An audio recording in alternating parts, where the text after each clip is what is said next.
Donc là, commande de vente non livrée. Donc là, on a la liste.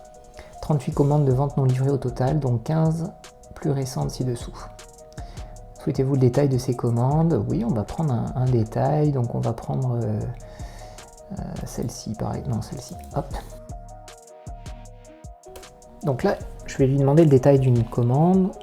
On a le client qui est là.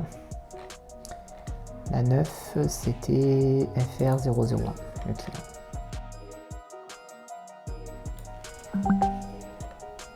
Donc là, on est sur une commande. Alors, très bien. On va lui demander plusieurs modifications en même temps. Donc on va lui demander de changer les quantités.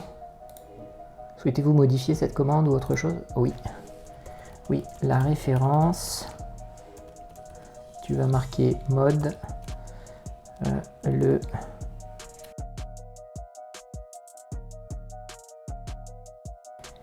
quantité à 10 au lieu de 3. Donc là, vous imaginez le temps qu'il faudrait pour faire ça manuellement dans Sage X3. Ça pourrait prendre plusieurs minutes. Donc ça, c'est quand même assez important. Donc là, il nous dit, ben voilà, il a vérifié que la référence de la commande était vide. Il va mettre ce que je lui ai indiqué et il va changer les quantités des 11 lignes de 3 à 10. Ok, ben on va lui dire oui. Go.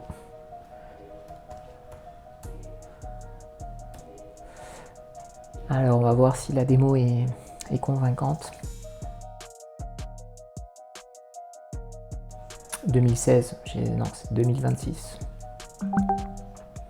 Commande modifiée avec succès.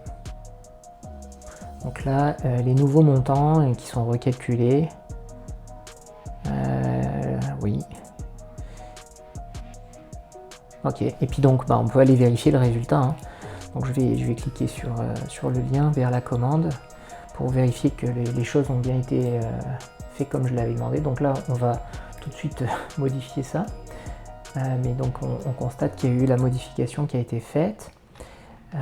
Ici, dans les lignes,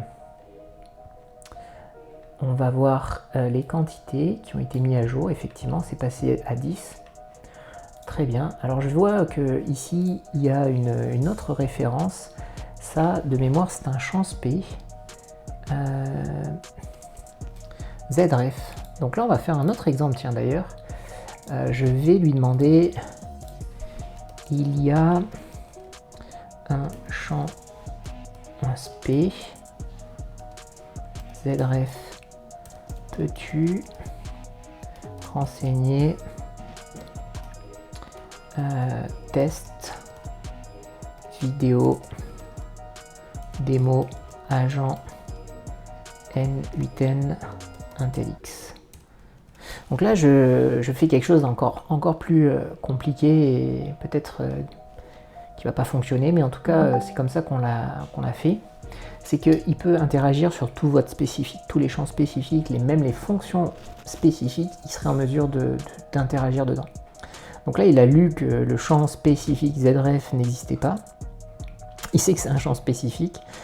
Il l'a identifié dans la de bon écran. Bon, on va lui dire oui. Hein. Allez, on va voir si ça fonctionne. Alors vous notez la rapidité. Hein. C'est quand même assez rapide.